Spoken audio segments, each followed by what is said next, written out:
Original প্রোডাক্টটা হচ্ছে আপনার প্রাণ কোম্পানির, সেটা হবে মহাখালীতে। তারা এই মহাখালী প্রোডাক্টটাই এখানে লাগাচ্ছে, লেভেলিংটাও তাই করতেছে, কিন্তু প্রোডাক্টটা হচ্ছে টোটালি ভুয়া। Produce in Noakhali, Bangladesh. এই ঠুঙ্গাগুলো রাস্তা থেকে কালেকশন করছেন, যেখান থেকে কালেকশন করছেন খুব ভালো কাজ করছেন। এটা হচ্ছে ড্রিঙ্কো, এখানে আপনারা বানান,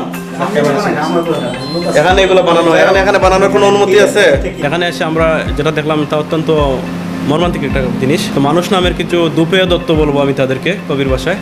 এই অমানুষগুলো হচ্ছে বাচ্চাদের মুখে ক্যান্সার সহ বিভিন্ন জটিল যে রোগ হয়, এরকম রোগে আক্রান্ত হওয়ার মতো কেমিক্যালগুলো বাচ্চাদের মুখে তুলে দিচ্ছে। কি দিয়ে বানান? আপনি আমার সাথে কথা বলেন। আমি একজন এক্সিকিউটিভ ম্যাজিস্ট্রেট, জেলা প্রশাসনিক কার্যালয় থেকে আসছি। সবাই কথা বলেন। সকালবেলা 8টায় আসি, 2টায় চলে যাই। এখন মনে করেন যে এটা হলো গুলাই দিয়ে ফেলে যায়, পরে আমরা এসে করি। হ্যাঁ, প্যাকেটিং করি। এই জিনিসটা হচ্ছে আপনি এটার মধ্যে ঢুকাবেন। হ্যাঁ, এটা হলো নাড়া দিয়ে লাগে। এইটাই হচ্ছে ড্রিঙ্কো। হ্যাঁ, এটা নাড়া দিয়ে লাগে, মনে করেন যে এটা নাড়া দিলি পরে এর মধ্যে যে আছে নাটাগুলো আছে, তখন ভাইসে যাবে। ভেসে যাওয়ার পরে মনে করেন আমরা মুক্তি মারবো, পানিতে দিব। আমি এটা দেখে খুবই হতাশ যে মানুষ এরকম করতে পারে, শিশুদের খাবার নিয়ে এভাবে কাজ করতেছে তারা, এটা অত্যন্ত জঘন্য।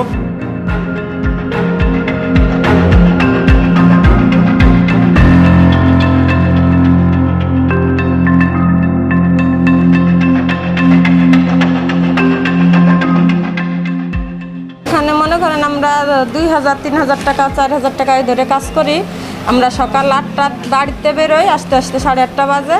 আমরা সেখানে গুলানো পাই, গুলানোগুলো বোতল ভরি, মুটকি মারি, লেবেল মারি, মাইরে কেস করে দিয়ে আমরা বাড়ি চলে যাই।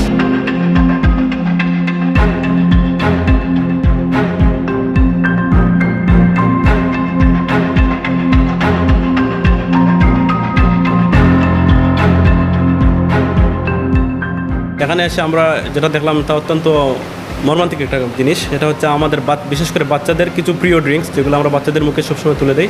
তো মানুষ নামের কিছু দুপেয় দত্ত বলবো আমি তাদেরকে কবির ভাষায়।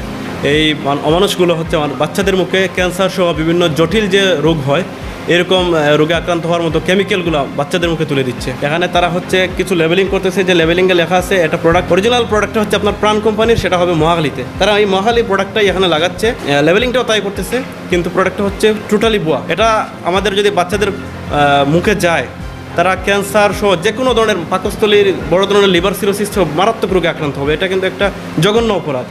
এটা শুধু অপরাধ কি বলবো, শিশুদের বিরুদ্ধে একটা অপরাধ। এটা অত্যন্ত নিন্দনীয় এবং জঘন্য। আমি এটা দেখে খুবই হতাশ যে মানুষ এরকম করতে পারে, শিশুদের খাবার নিয়ে এভাবে কাজ করতেছে তারা, এটা অত্যন্ত জঘন্য। আমরা এখানে আসার পরে কয়েকজন শ্রমিককে পেয়েছি।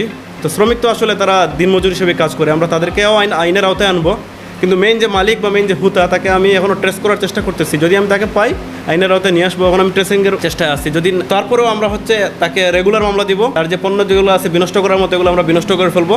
আর যেগুলো থাকবে এগুলো মামলার আলামত হিসেবে, যে মেশিনারিজগুলো আছে এগুলো মামলার আলামত হিসেবে থাকবে, এবং আমরা এটার কঠিন শাস্তি নিশ্চিত করব। এই ধরনের অপরাধ, এটা আসলে মানবতা বিরোধী একটা অপরাধ।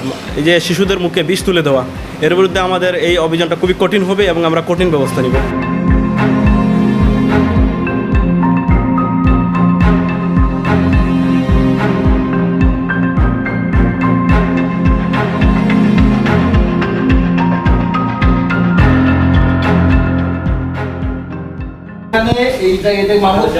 ফরিদপুর সদর, ফরিদপুর বাংলাদেশ, এই কথাটা লেখা থাকবে।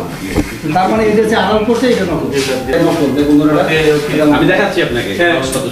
ঠিক আছে, ঠিক আছে। এখানে ওষুধ তৈরি করার আপনি পারমিশনটা পেলেন কিভাবে? আমাদের ল্যাবরেটরিতে আসে, এখানে সব কিছু আসে।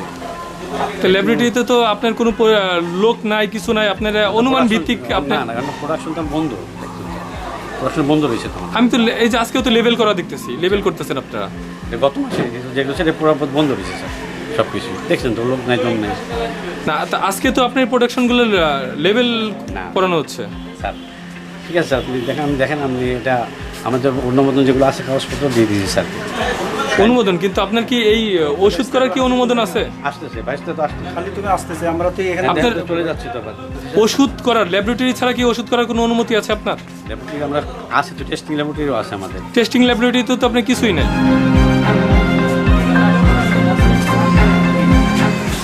আমি তো আপনাকে বললাম সবই আছে, আর দেখেন আপনার কাহিনী।